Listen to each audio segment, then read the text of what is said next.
Oke, kita mulai aja. Lanjut kita bahas mengenai bab 7. Bab 7 itu kita membahas mengenai penetapan harga jual produk dan harga transfer. Oke. Kita sudah memahami mengenai anggaran ya, ada anggaran operasional, kemudian ada anggaran laba. Nah, sekarang kita bahas mengenai strategi penetapan harga jual produk. Apa sih penetapan harga jual produk? Nah, untuk strategi pun banyak strategi ya. Ada strategi analisis biaya volume, kemudian strategi diferensiasi, strategi cost keunggulan biaya, kemudian ada strategi fokus. Nah, di sini untuk akuntansi manajemen kita lebih banyak membahas mengenai strategi ya, strategi dalam manajemen. Karena kan gunanya untuk pengambilan keputusan tepat, kita butuh namanya strategi. Oke, di sini manajemen perusahaan memiliki berbagai hal untuk dipikirkan dan dilakukan guna mencapai tujuannya. Kita balik lagi nih, tujuannya perusahaan apa? Memperoleh laba atau keuntungan. Nah, salah satu penting yang harus selalu diingat oleh setiap pengelola perusahaan adalah bahwa perusahaan itu tidak sendirian. Nah, ada ketika beroperasi di suatu wilayah tertentu. Jadi ada pesaing atau kompetitor, sehingga harus membangun strategi. Nah, kemudian strategi yang tepat untuk memenangkan persaingan di suatu pasar tertentu.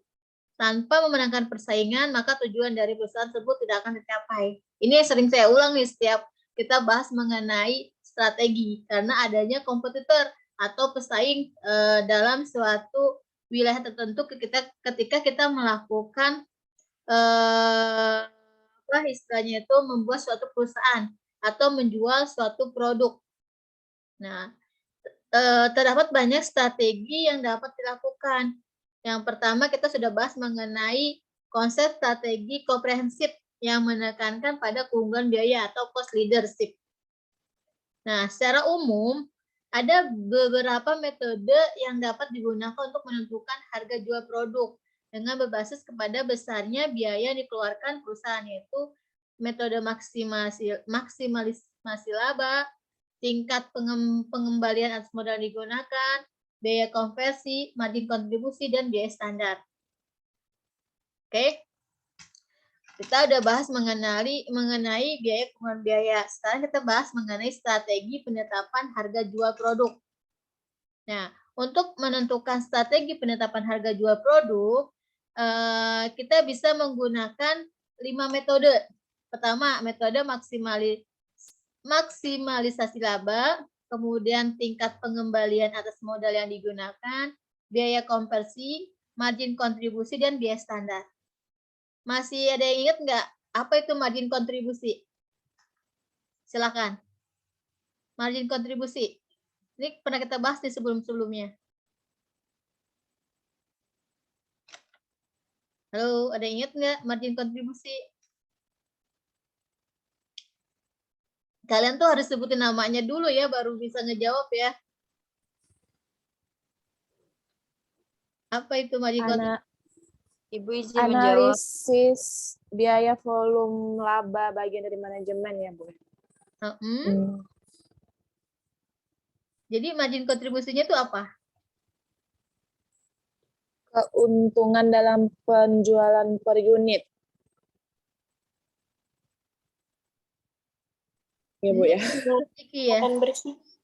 Kenapa? Nilai pendapatan bersih. Nilai pendapatan bersih. Ada lagi nggak yang lain? Yang lalu sudahlah berlalu gitu ya, materi-materi yang berlalu ya udah lupain gitu.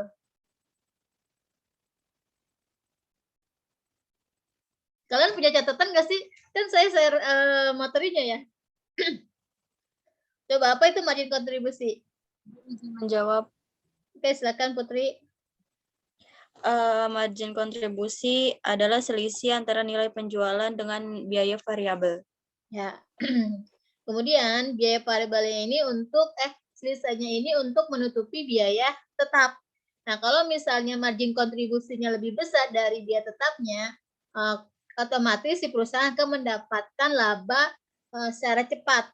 Nah, tapi kalau misalnya margin kontribusi atau selisih antara penjualan dan biaya variabelnya lebih kecil dari biaya tetap, ya kemungkinan kan untuk menutupi biaya tetap ini agak lama. Jadi laba atau keuntungannya diperoleh kemungkinan akan lambat. Ya, jadi margin kontribusi ini adalah selisih antara penjualan dan biaya variabel.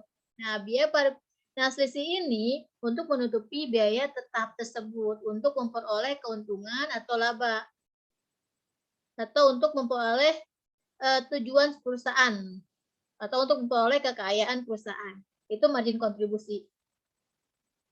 Oke? Trinikmatin mana? Tri? Saya, Bu. Margin kontribusi gimana, Tri?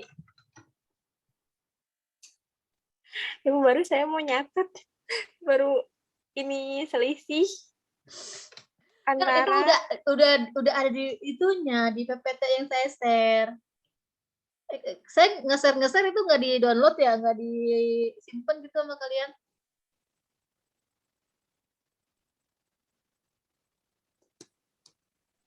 Apa? Jadi margin kontribusi itu adalah selisih apa? Siapa yang coba? Ada yang nangkep nggak tadi apa yang saya omongin? Jadi margin kontribusi adalah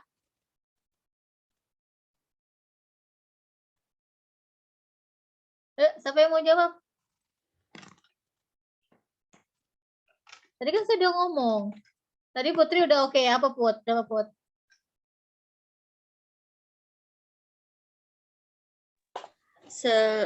Selisih antara nilai penjualan dengan biaya variabel.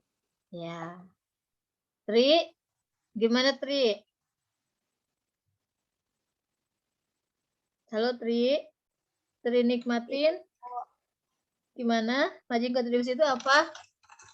selisih antara nilai penjualan dengan biaya variabel. Ya, di mana margin kontribusi ini adalah untuk menutupi biaya tetap. Nah, jika margin kontribusinya lebih besar dari biaya tetap, otomatis kan perusahaan tersebut bisa menutupi biaya tetapnya dan kemungkinan keuntungan atau tujuan si perusahaan untuk memperoleh laba ini semakin cepat.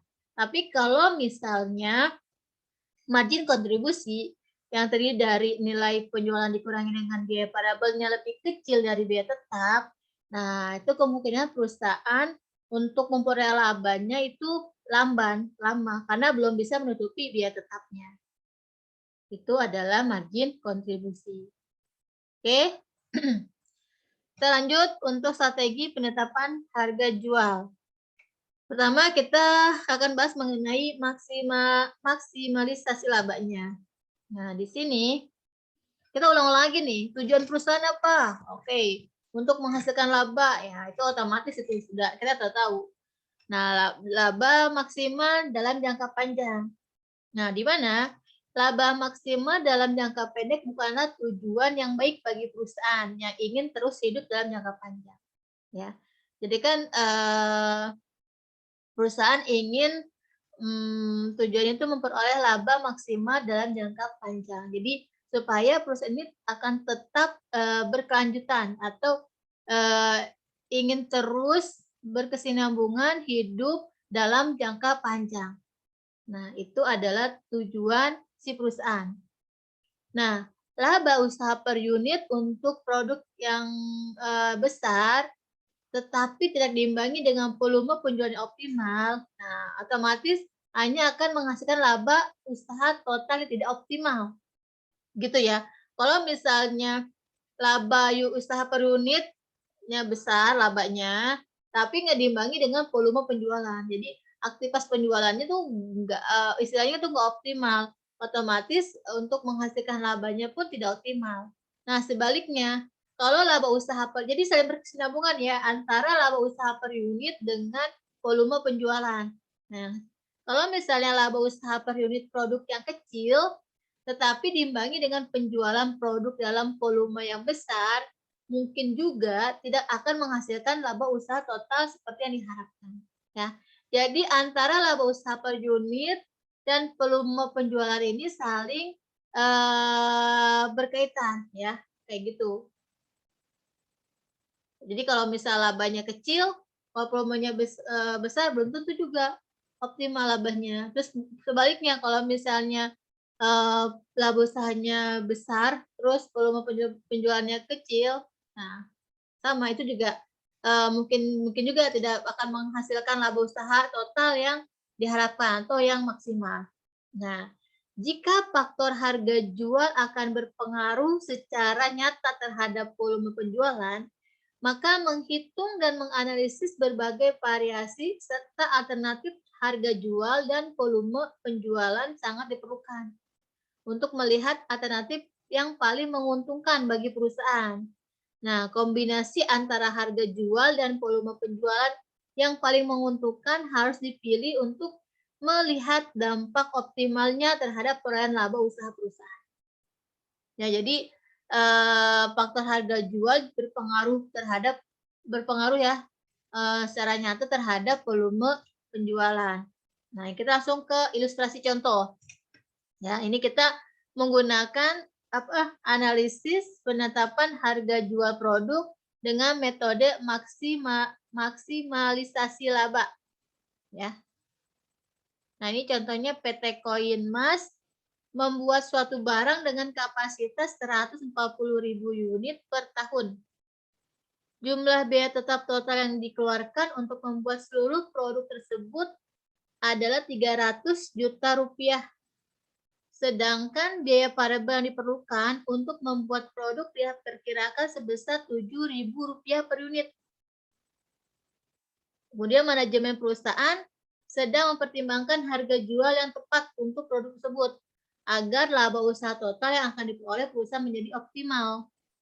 Nah, bagian pemasaran memperkirakan perubahan harga jual produk akan mempengaruhi secara langsung jumlah produk yang terjual. Nah, ini adalah taksiran bagian pemasaran tersebut ya. Jadi ada harga jualnya 20.000, volume unitnya 20.000 dan seterusnya. Jadi si PT Koinmas ini mau buat suatu barang dengan kapasitasnya 140.000 unit per tahun. Nah, biaya tetapnya 300 juta rupiah. Biaya variabelnya itu diperkirakan 7.000 unit. Ya. Nah, terus si manajemen perusahaan ini mempertimbangkan harga jual yang tepat untuk produk tersebut agar laba usaha totalnya diperoleh perusahaan menjadi optimal. Nah, ini bagian pemasaran, ini harga jual dan volume per unitnya. Nah, oke. Nah, berdasarkan data yang ini ya, tadi, ini berdasarkan data yang, ya ini berdasarkan data ini, manajemen PT Koinmas membuat tabel alternatif harga dan volume penjualan sebagai berikut. Nah, jadi kan ketahui harga jual 20.000, terus volumenya 20.000, nilai penjualannya 400 juta. Kemudian di posisi harga jual 18.000, volumenya unitnya 40.000, nilai jualnya 720 juta. Biar variabelnya masing-masing sudah diketahui ya. Untuk yang 20.000, 140 juta dapat dari mana tahu nggak?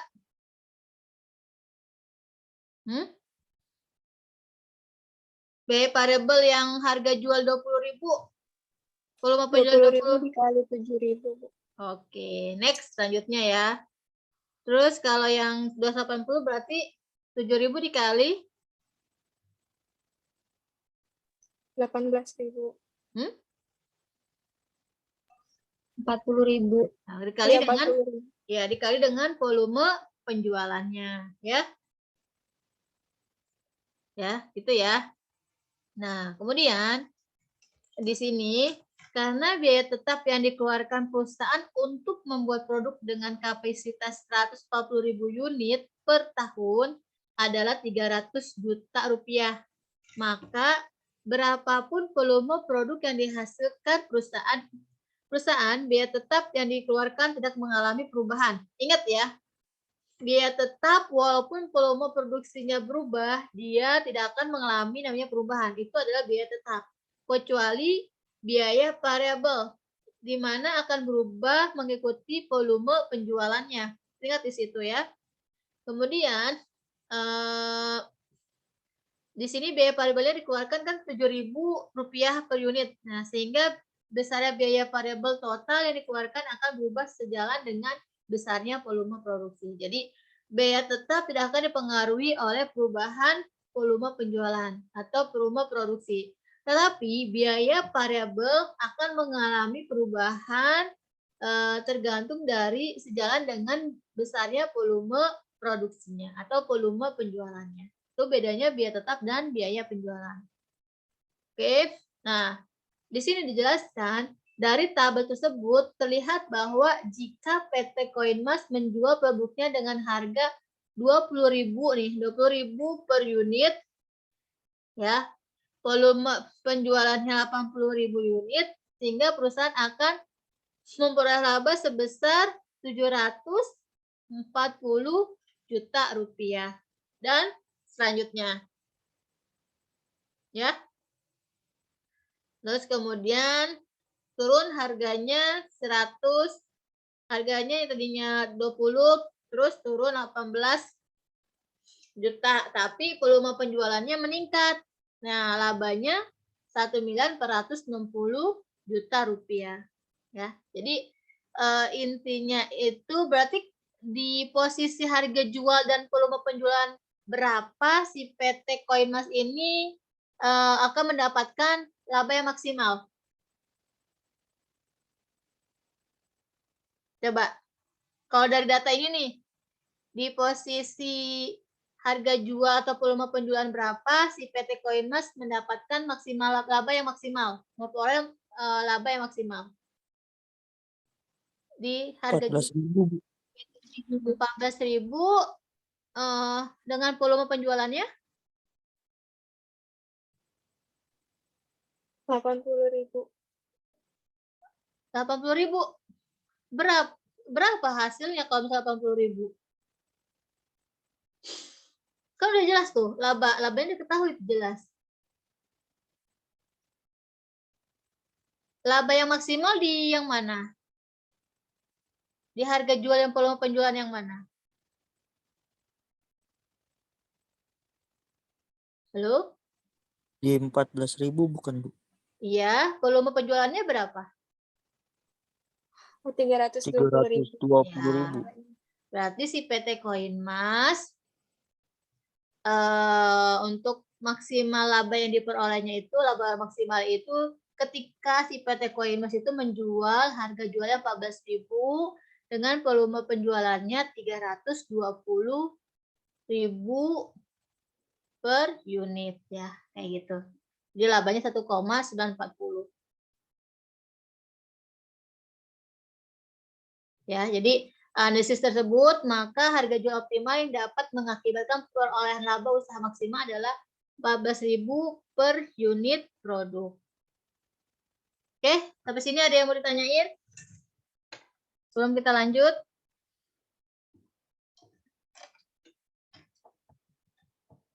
Oke, lanjut ya. Di sini ada metode tingkat pengembalian atas modal. Ya, jadi kadang si perusahaan ini menetapkan terlebih dahulu tingkat pengembalian atas modal yang ditanamkan dalam suatu bidang usaha sebagai dasar untuk menentukan harga jual produk yang dihasilkan perusahaan tersebut. Nah, tingkat pengembalian diharapkan oleh para penanam modal atau investor mengharuskan perusahaan menggunakan sebagai dasar untuk menetapkan harga jual produk yang kapasitas produksinya yang dimiliki. Jadi kadang perusahaan ini netapin pengambilan atas modalnya di awal ya atau terlebih dahulu ya untuk yang ditanamkan dalam suatu bidang usahanya sebagai dasar untuk menentukan harga jual produknya tersebut. Nah, ini contohnya si PT Primaniaga, produsen pemanas air listrik. Total modal yang digunakan oleh perusahaan adalah 500 juta rupiah dengan tingkat pengembalian investasi modal 20%. Volume produksi. Jadi paham nggak sampai sini untuk metode tingkat pengembalian atas modal? Paham nggak sampai sini? Atau bingung?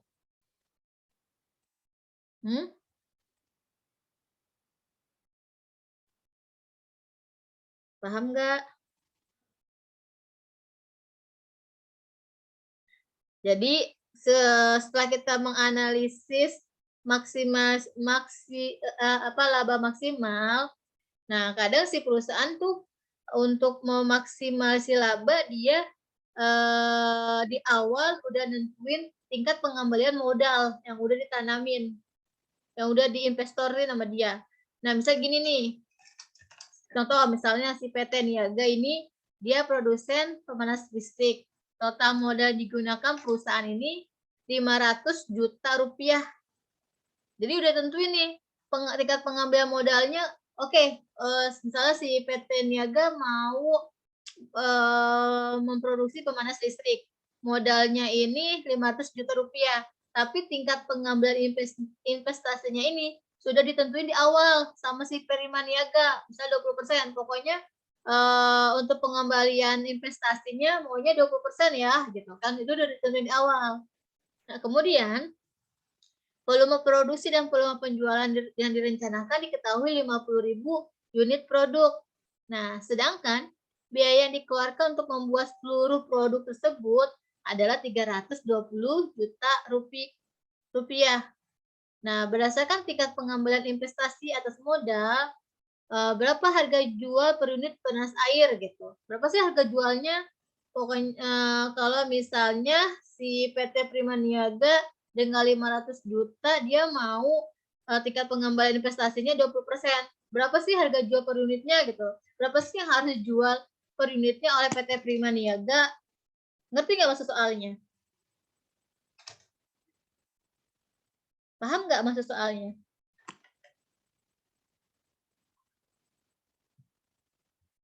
Dia Miranti, dia paham nggak ya soalnya ya? Iya, Bu. Jadi gimana? Maksudnya gimana ya? Coba jelasin.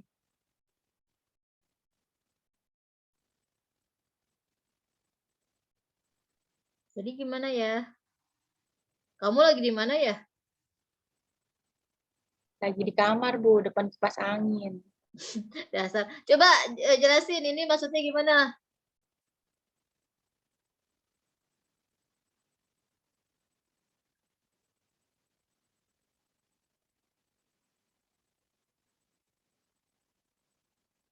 Gimana ya? Belum paham banget, Bu. Coba siapa yang udah paham, coba tolong dijelasin.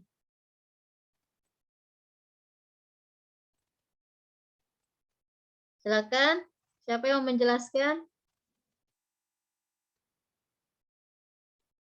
Yuk, gimana yuk? Bayu paham nggak?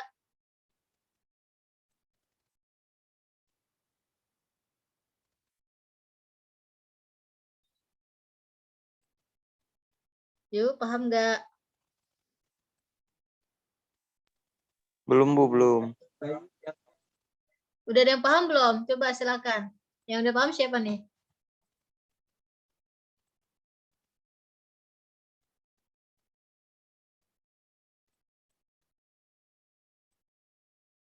Oke, saya ulangi lagi. Nah, kita kan banyak strategi. Karena kita kan di awal tadi sudah jelas ya. Kita membuat suatu perusahaan ini otomatis banyak pesaing atau kompetitor. Nah, tujuan kita atau tujuan perusahaan itu kan memperoleh laba atau keuntungan, ya. Nah, untuk memperoleh laba atau keuntungan dengan adanya pesaing, kita butuh namanya strategi, ya. Strategi yang harus kita gunakan untuk mencapai tujuan perusahaan, yaitu memperoleh laba atau memperoleh keuntungan. Nah, kita sudah belajar tuh kemarin masalah strategi keunggulan biaya atau cost leadership.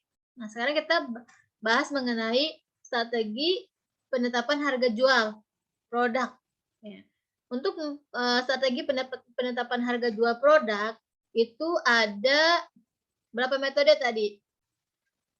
Ada 5 metode. Pertama, maksimalisasi laba. Ya. Yang maksimalisasi laba kan kita sudah jelas tuh tadi ya.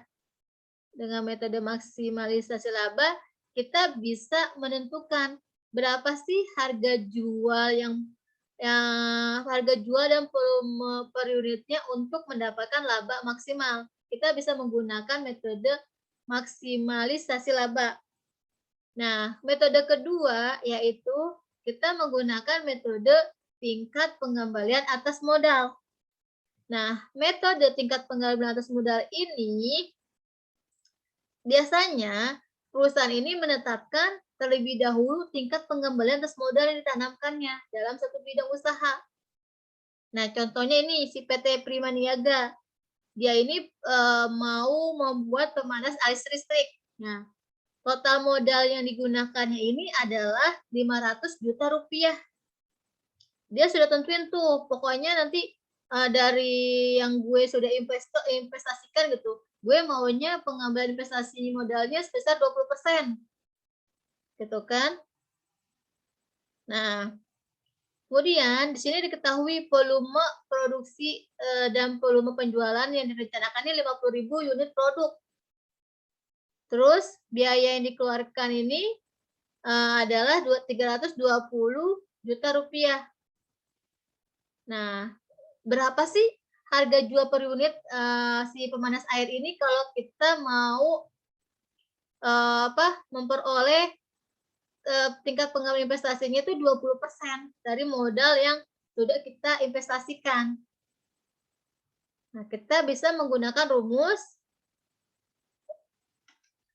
metode tingkat pengembalian atas modal. Rumusnya yaitu total biaya ditambah tingkat pengembalian atas modal dikali modal dibagi volume penjualan. Nah, ini ada rumus untuk menentukan harga jual per unit dalam menggunakan metode tingkat pengembalian investasi atas modal yang digunakan. Paham nggak sampai sini? Halo? Paham nggak? Masih belum ngasih ke blank? Mana Putri Amanda? Paham nggak, Put? Sedikit, Bu. Nah, coba gimana kalau yang kamu tangkap? Jadi kalau misalnya mau menentukan per unitnya itu menempatkan harga jual, maksudnya kalau misalnya mau nyari harga jual per unitnya itu memakai metode tingkat pengembalian investasi atas modal. Ya, Gitu. Rumusnya? Rumusnya total biaya ditambah tingkat pengembalian atas modal dikali modal dibagi volume penjualan. Ya, kayak gitu. Ya.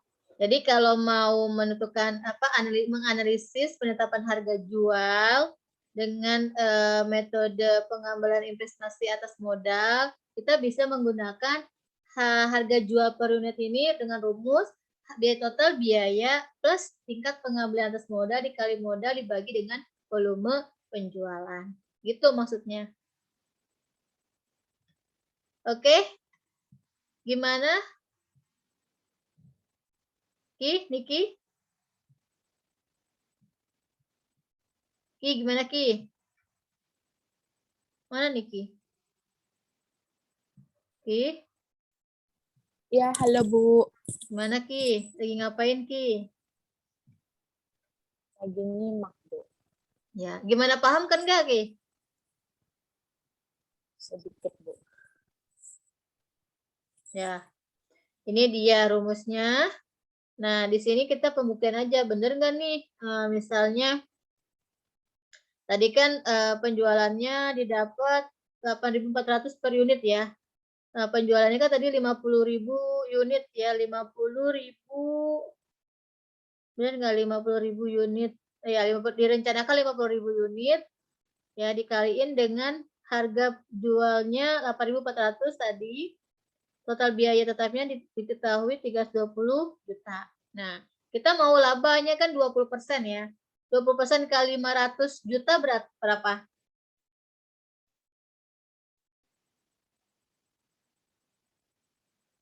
20% kali 500 juta berapa? 100 juta. Nah, kita kan maunya 20% ya, berarti 100 juta kan. Nah, berarti dengan kita jual dengan harga 8.400 ya, kita udah bisa mendapatkan laba yang sudah kita pengembalian tingkat pengembalian modal sebesar 20% kayak gitu. Ya, jadi 50 dikali 8.400 420 dikurangi dengan total biayanya 320 sama dengan 100 juta rupiah. Oke, sampai sini bagaimana, sudah udah mengerti? Ngerti nggak? Halo, ngerti nggak? Ngerti, Bu. Nah, paham ya, kayak gitu ya. Intinya kayak gitu. Nah, kita mau nih 20%, kita mau apa?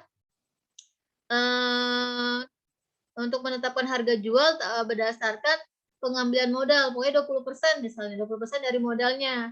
Kita kali 500 juta, berarti kan 100 juta nih modalnya.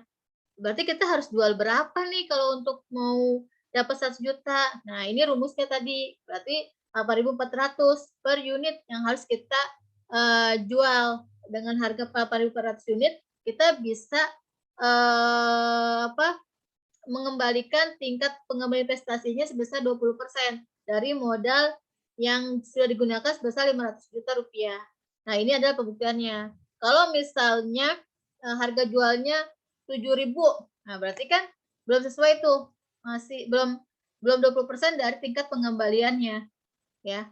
Nah, untuk tingkat pengambilan modal ini tergantung, bisa aja 20% atau 30% atau 50%, tergantung si perusahaannya mau berapa persen nih untuk tingkat pengambilan investasi modalnya, kayak gitu. Oke, sampai sini ada yang mau ditanyain?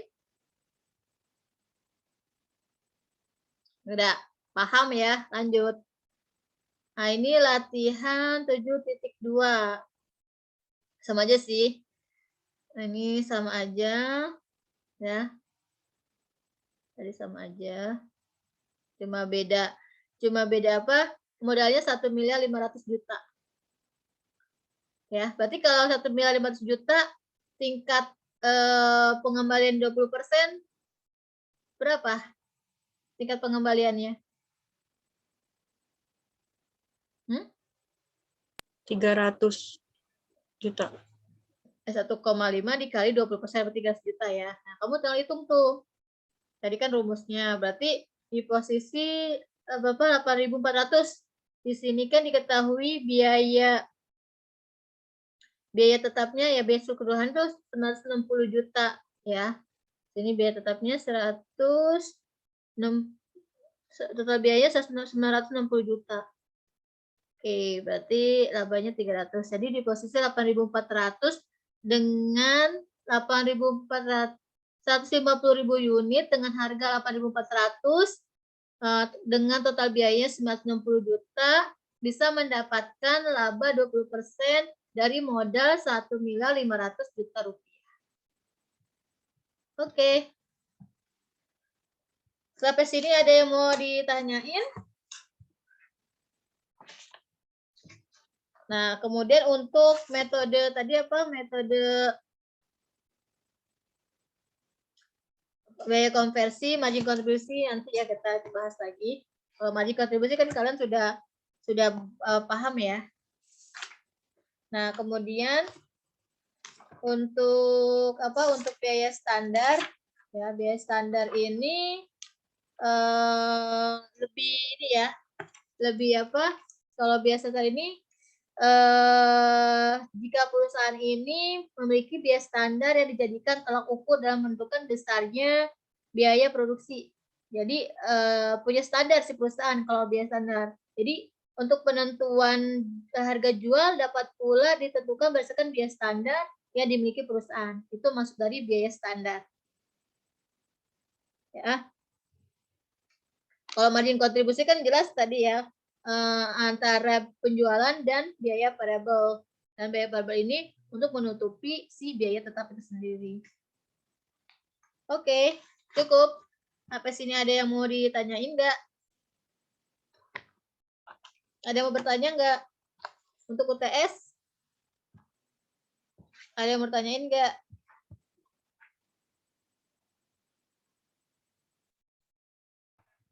Bu, UTS berapa soal, Bu? Maunya berapa?